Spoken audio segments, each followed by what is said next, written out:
Baik, kita lanjutkan materinya untuk pengendalian akses yang berikutnya. Ini adalah enkripsi data. Enkripsi ini sudah pernah kalian bahas dan sudah sering dibahas juga ya di kelas sistem.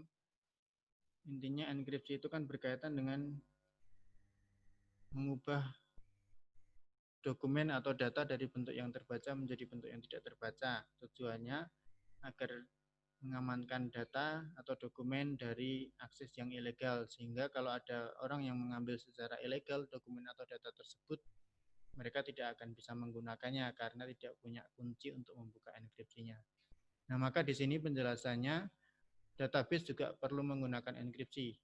Database systems also use encryption procedures to protect highly sensitive stored data such as product formulas, personal payroll, password files, and certain financial data, thus making it unreadable to an intruder browsing the database. Jadi ceritanya kenapa enkripsi itu bisa juga diterapkan untuk database, karena untuk melindungi data yang tersimpan dalam database, terutama data-data yang sangat sensitif, seperti password dan lain sebagainya, tujuannya sama seperti konsep enkripsi lainnya, yaitu untuk membuat data yang tersimpan dalam database itu menjadi formatnya tidak dapat dibaca dengan mudah. Sehingga kalau ada intruder, ada penyusup yang menjelajahi database, dia tidak akan bisa paham database itu isinya data apa, karena sudah dienkripsi sebelumnya.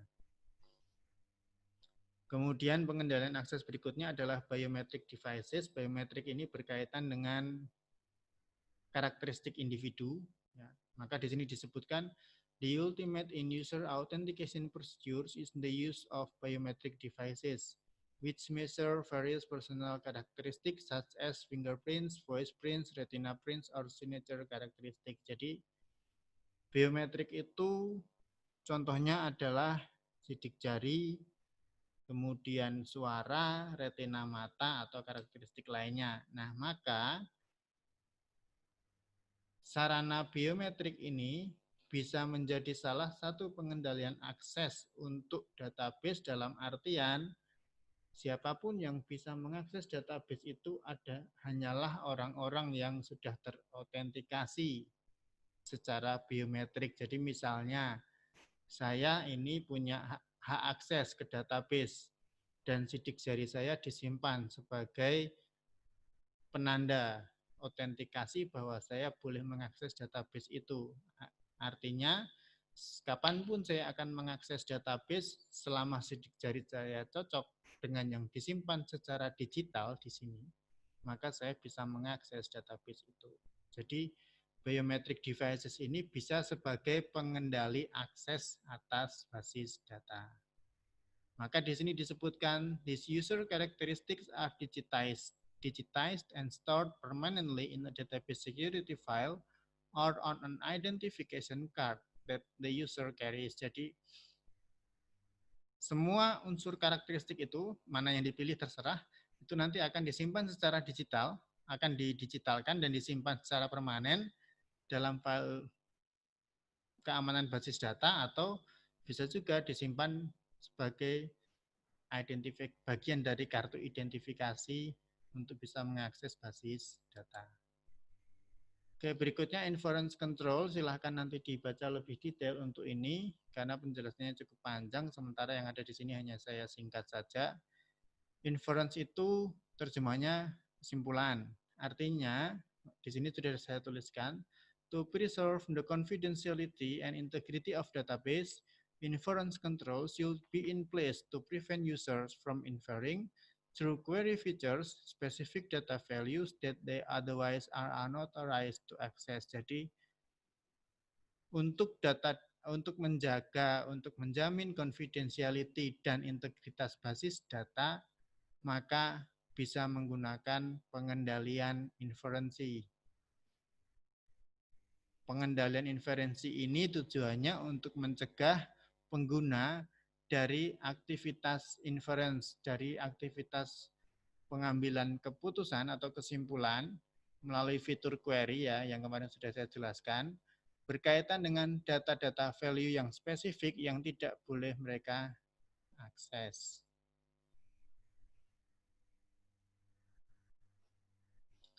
Inference controls attempt to prevent three types of compromises to database. Nah, pengendalian inferensi ini fungsinya untuk mencegah tiga hal ini. Ya. Yang pertama adanya positive compromise. The user determines the specific value of a data item. Jadi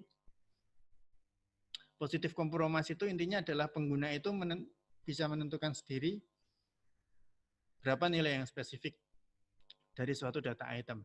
Kemudian yang kedua lawannya negative compromise. The user determines that a data item does not have a specific value. Jadi user ini menentukan bahwa suatu data item itu tidak memiliki nilai yang spesifik. Kemudian yang ketiga, approximate compromise. The user is unable to determine the exact value of an item, but is able to estimate it with sufficient accuracy to violate the confidentiality of the data. Jadi kalau yang approximate ini intinya si pengguna itu sebenarnya tidak mampu untuk menentukan berapa nilai pasti dari suatu data item, tetapi dia bisa memperkirakan kira-kira value-nya berapa. Nah, ini akan mengganggu confidentiality dari suatu data. Maka nanti untuk yang ini silahkan dibaca lebih detail dan dipahami dengan baik, karena di buku sudah diberikan contohnya di sana yang dimaksud dengan inference itu apa.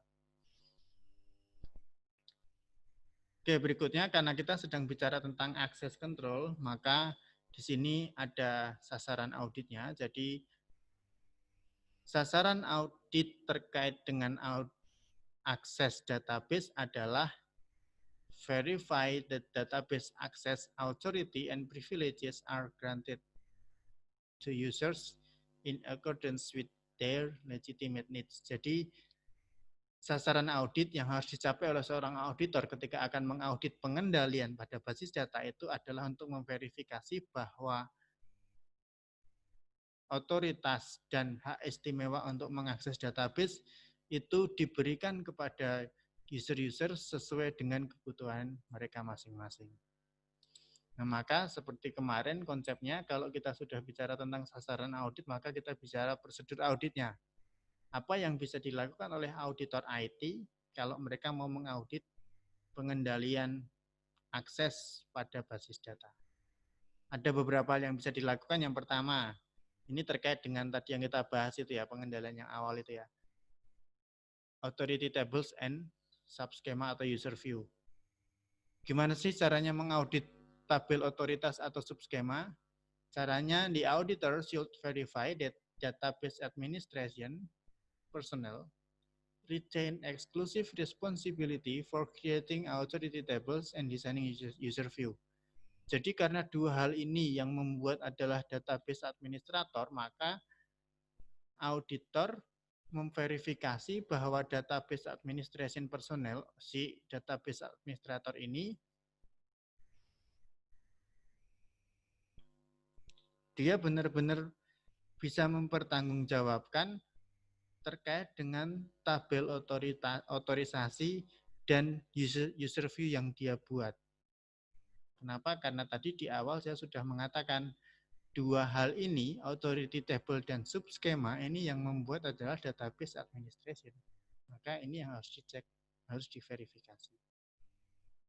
Kemudian yang kedua, terkait dengan appropriate access authority. Jadi tadi kalau dalam tabel otorisasi tadi kan kita melihat nih misalnya si Smith yang bisa dilakukan apa saja, Jones apa saja dan seterusnya. Nah itu juga harus dicek. Cara ngeceknya gimana?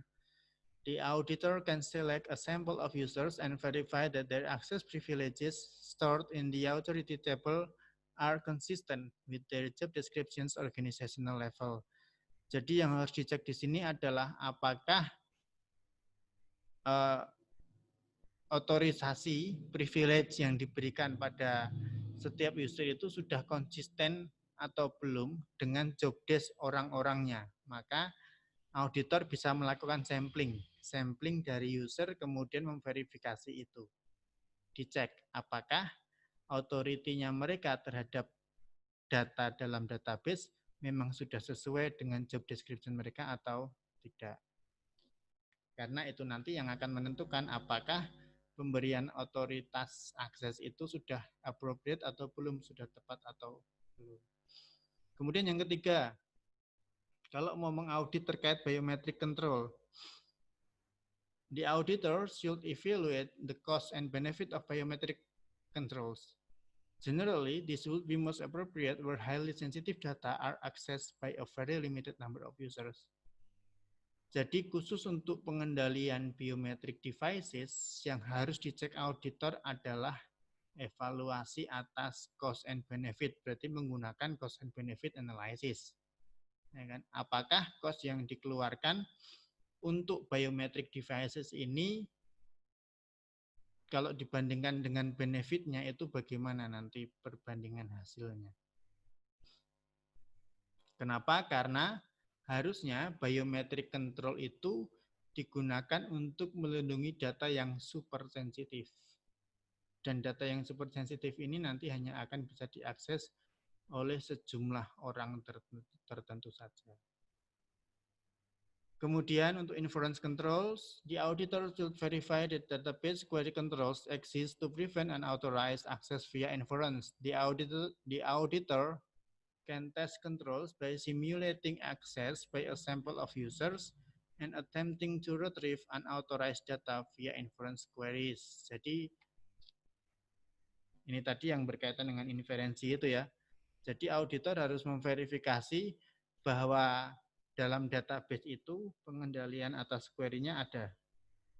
Kenapa? Ini untuk mencegah ini unauthorized access via inference. Jadi untuk mencegah terjadinya akses ilegal melalui aktivitas inferensi. Nah, terus gimana cara ngetesnya? Cara ngetesnya adalah auditor melakukan simulasi akses. Caranya lagi simulasi akses itu dilakukan dengan memilih sampel user, kemudian mencoba untuk mengakses data secara ilegal melalui query-query inferensi itu. Apakah bisa masuk atau tidak? Kalau bisa masuk berarti inference control-nya lemah di situ. Kemudian yang terakhir, encryption control, ini berkaitan dengan enkripsi tadi. Maka prosedur auditnya adalah the auditor should verify that sensitive data such as passwords are properly encrypted. Printing the file contents to hard copy can do this. Jadi terkait dengan enkripsi itu maka auditor bisa melakukan verifikasi bahwa semua data sensitif seperti password dan lain sebagainya itu sudah terenkripsi secara benar, properly encrypted. Kemudian caranya yang dapat dilakukan adalah misalnya auditor ngeprint file itu untuk melihat kontennya, dilihat datanya apa, enkripsinya bagaimana, dan seterusnya. Nah, ini adalah prosedur-prosedur audit yang bisa dilakukan oleh seorang auditor IT untuk menguji pengendalian akses atas basis data. Nah, sekarang kita masuk ke pengendalian yang kedua, yaitu pengendalian backup atau pencadangan. Data can be corrupted and destroyed by malicious acts from external hackers, disgruntled employees, failure, program errors, fires, floods, and earthquakes. Jadi ini latar belakangnya dulu ya, kenapa backup itu penting. Intinya data itu bisa rusak, bisa hancur, bisa hilang karena berbagai penyebab. Ya, bisa hacker, bisa karena karyawan yang memang sengaja mau mengganggu data perusahaan, bisa karena kesalahan peralatan, dan lain sebagainya. To recover from such disasters, organizations must implement policies, procedures, and techniques that systematically and routinely provide backup copies of critical files. Nah, karena perusahaan itu pasti akan berhadapan dengan bencana-bencana semacam itu, maka Hall mengatakan untuk bisa recover itu bahasa Indonesia apa ya? Untuk bisa memperbaiki atau ya untuk bisa memperbaiki data-data yang rusak karena bencana itu, maka organisasi harus mengimplementasikan berbagai kebijakan, prosedur, dan teknik yang secara sistematik dan rutin itu bisa menyediakan backup atau pencadangan atas file-file perusahaan yang penting. Jadi kalau nanti terpaksanya datanya rusak karena bencana, entah sengaja atau tidak sengaja, ketika data sudah di backup, maka perusahaan bisa mengembalikan data yang rusak itu dalam kondisi semula. Itulah pentingnya backup. Tentu saya juga yakin kalian sudah sangat paham tentang ini, pentingnya backup di konteks teknologi informasi. Nah, sekarang kita akan melihat pengendalian backup untuk flat file dulu. Ini sekalian flashback ke materi yang kemarin ya. Flat file itu kan sistem manajemen data yang awal-awal digunakan sebelum adanya database. Nah, di sini untuk flat file environment, pengendalian backup-nya namanya GPC backup teknik. GPC itu kepanjangannya Grandparent, Parent, and Child Approach atau teknik pencadangan kakek, orang tua, dan anak, kan gitu ya ceritanya ya. Nah, kenapa disebut seperti itu? Di sini bisa kalian lihat di gambar 4.21.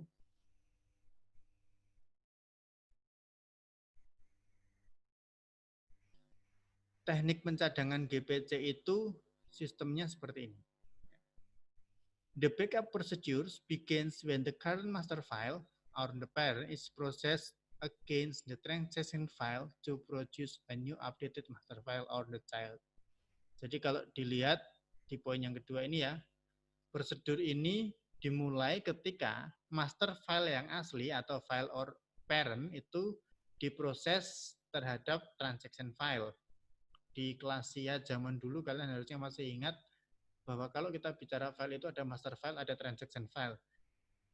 Master file itu database-nya, transaction file itu file harian. Sebenarnya itu konteksnya gitu ya. File master dan file harian. Nah, transaction file inilah yang nanti akan mengupdate master file itu secara rutin. Ceritanya kan gitu.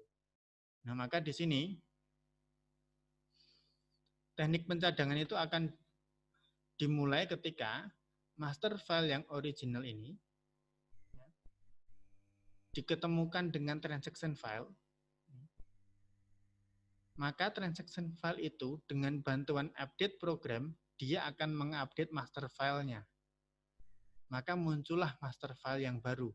Artinya, master file yang original tadi, yang pertama muncul tadi dia sudah dianggap sebagai parent, dan master file baru yang muncul sebagai akibat pembaruan dengan transaction file itu menjadi child file, child master file. Ceritanya gitu sebenarnya. Jadi original master file diupdate dengan transaction file menghasilkan master file yang baru. Master file yang baru inilah yang disebut sebagai anak filenya dari si original master file. With the next batch of transactions, the child becomes the current master file and the original parent becomes the backup file. Nah, maka nantinya ya,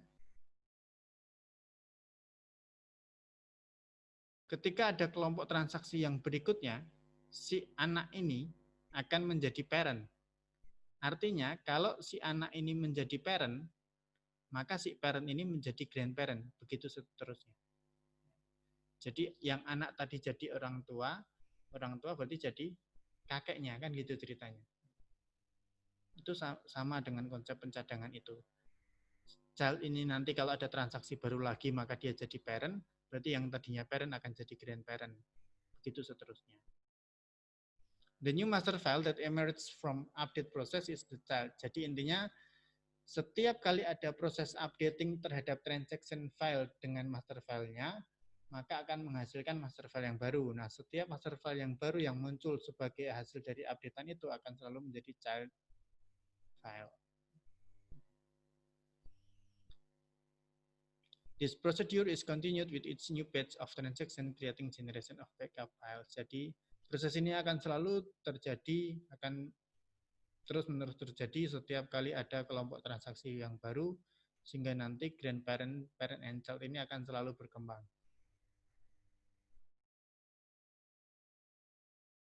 Nah, apa sih sasaran auditnya yang bisa dicapai auditor untuk terkait dengan backup flat file ini? Sasaran auditnya adalah verify that the backup controls in place are effective in protecting data files from physical damage, loss, accidental erasure, and data corruption through system failures and program errors. Jadi sasaran auditnya adalah memverifikasi bahwa pengendalian pencadangan ini sudah efektif dalam melindungi data file dari gangguan-gangguan fisik dan lain sebagainya. Itu yang harus dicapai. Bagaimana cara mengauditnya untuk flat file? Caranya ada beberapa ini ya.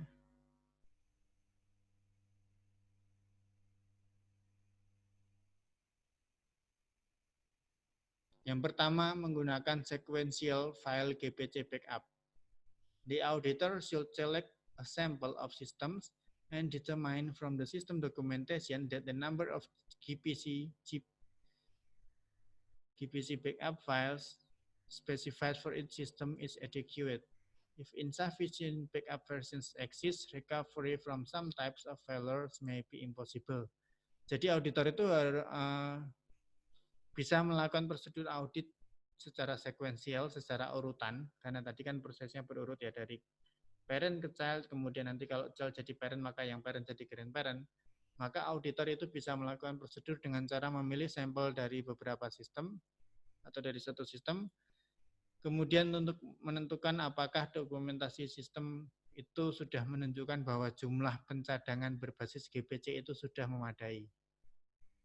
Kenapa? Karena kalau jumlahnya tidak memadai, maka bisa jadi akan menghambat kalau misalnya data itu harus di recovery, karena jumlahnya tidak mencukupi. Artinya, misalnya data yang terbackup dengan GPC ini ternyata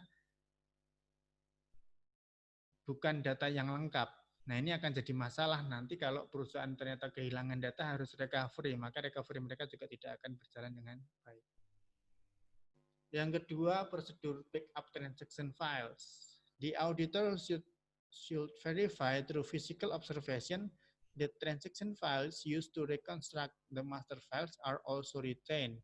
Without corresponding transaction files, reconstruction is impossible. Jadi di sini ceritanya auditor akan ngecek file-file transaksinya, pencadangan atas file transaksinya, maka auditor melakukan secara observasi fisik untuk melihat bahwa file transaksi itu memang digunakan untuk merekonstruksi master filenya.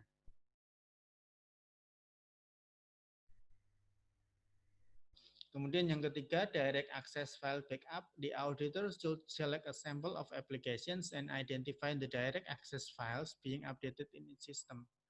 From system documentation and through observation, the auditor can verify that each of them was copied to tape or disk before being updated. Jadi di sini berkaitan dengan akses langsung atas file backup. Jadi ceritanya auditor memilih sampel dari aplikasi, kemudian mengidentifikasi akses langsung terhadap file yang diupdate dalam setiap sistem itu. Nah, dari teknik dokumentasi dan observasi, auditor dapat melakukan verifikasi bahwa setiap file, setiap direct access file itu sudah di-copy ke storage, baik disk atau tape ya, pita atau magnetic disk, sebelum file itu diupdate. Jadi filenya sudah di-copy dulu, file aslinya sudah di-copy dulu ke storage yang lain sebelum akhirnya file itu nanti di-update. Kemudian prosedur audit berikutnya, offsite storage. The auditor should verify the existence and adequacy of offsite storage. This audit procedure may be performed as part of the review of disaster recovery plan or computer center operation controls. Jadi offsite storage itu kalau kalian baca teorinya di bagian sebelumnya ini bicara tentang penyimpanan di tempat yang lain kan gitu ya. Maka auditor harus memverifikasi bahwa keberadaan dan kecukupan offsite storage itu sudah terjadi. Caranya gimana? Auditor bisa melakukan ini sebagai bagian dari review atas disaster recovery planning. Ya. Jadi perusahaan kan selalu harusnya punya disaster recovery planning ya. Punya rencana pemulihan pasca terjadinya bencana. Nah itu nanti dari review atas dokumen itu, auditor bisa juga melihat offsite storage-nya memadai nggak nih. Kalau file backup itu disimpan di tempat lain, penyimpanannya aman atau tidak, dan lain sebagainya. Atau bisa juga prosedur ini menjadi bagian dari review atas Computer Center Operation Controls. Ini bab 3 awal kalau nggak salah ya. Jadi ketika auditor akan mereview mengenai pusat komputer suatu perusahaan, maka bisa dilihat juga apakah pusat komputernya itu sudah memiliki pengendalian backup secara offsite storage. Oke, itu tadi untuk manajemen data berbasis flat file. Nah, sekarang bagaimana pengendalian pencadangan untuk database? Ya, database ini yang kita pahami kan kemarin flat file itu banyak masalah, kemudian ditinggalkan, akhirnya muncullah database kan gitu ya. Nah, kalau dalam konteks database, maka ada beberapa pengendalian pencadangan di sana. Yang pertama, backup itu sendiri. The backup feature makes a periodic backup of the entire database. This is an automatic procedure that should be performed at least once a day. The backup copy should then be stored in a secure remote area. Jadi, biasanya kalau kita bicara konteks basis data atau database ini sudah ada fitur backup-nya yang akan terjadi secara otomatis. Jadi proses backup itu kalau dalam database akan terjadi secara otomatis paling tidak sehari sekali. Nah, kemudian kopian dari file yang dicadangkan itu kemudian harus disimpan di area yang aman. Pengendalian yang kedua untuk pencadangan database ini berkaitan dengan transaction log atau jurnal. The transaction log features provides an audit trail of all processed transactions. It lists transactions in a transaction log file and records the resulting changes to the database in a separate database change log. Jadi dalam database itu harusnya sudah ada log transaksi, log atau jurnal atau catatan. Log ini akan menunjukkan seluruh transaksi yang diproses dalam database, sehingga nanti akan kelihatan transaksinya yang di file transaksinya apa, kemudian updating-nya bagaimana. Itu akan muncul semua di bagian transaction log ini. Kemudian yang ketiga, checkpoint feature. The checkpoint facility suspends all data processing while the system reconciles the transaction log and the database change log against the database. At this point, the system is in a quiet state. Checkpoints occur automatically several times an hour. If a failure occurs, it is usually possible to restart the processing from the last checkpoint. Thus, only a few minutes of transaction processing must be repeated. Nah, checkpoint ini kayak semacam ada titik-titik tertentu dalam database gitu ya, ada fitur ini. Jadi fitur ini nanti fungsinya adalah ketika sistem itu merekonsiliasi antara log transaksi dengan perubahan dalam database, maka checkpoint feature ini akan mensuspend, akan menghentikan sementara seluruh pemrosesan datanya sampai rekonsiliasinya selesai. Nah, ketika nanti ternyata terjadi masalah dalam proses rekonsiliasi itu, ada kegagalan di sana, maka prosesnya nanti bisa di-restart dari checkpoint yang paling terakhir yang sudah dilalui dalam database. Ceritanya seperti itu. Kemudian yang berikutnya, backup control-nya adalah recovery module. The recovery module uses the logs and backup files to restart the system after a failure. Jadi ada yang namanya modul recovery, modul pemulihan. Modul pemulihan ini menggunakan log dan backup file tadi untuk merestart sistem kalau misalnya terjadi suatu masalah. Nah, maka apa sih sasaran audit untuk database backup? Sasarannya adalah verify that controls over the data resources are sufficient to preserve the integrity and physical security of database. Jadi, sasaran audit yang harus dicapai oleh auditor untuk mengaudit backup database adalah memastikan bahwa pengendalian atas sumber data itu memadai untuk menjamin integritas dan keamanan secara fisik dari suatu database. Bagaimana cara mengauditnya? Yang pertama, the auditor should verify that backup is performed routinely and frequently. Jadi auditor harus memastikan bahwa proses pencadangan itu terjadi secara routinely and frequently. Kenapa? Untuk memfasilitasi pemulihan kalau suatu saat datanya harus rusak, hilang, dan lain sebagainya. Kemudian, production database should be copied at regular intervals, perhaps several times an hour. Jadi ketika terjadi updating database, maka itu harus harus di-copy secara reguler kan itu ya.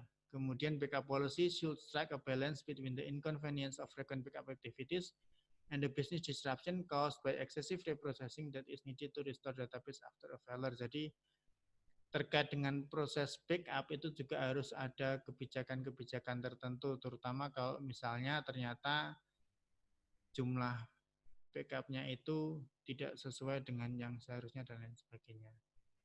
Oke, kemudian prosedur yang kedua, the auditor should verify that automatic backup procedures are in place and functioning and that copies of database are stored off-site for further security.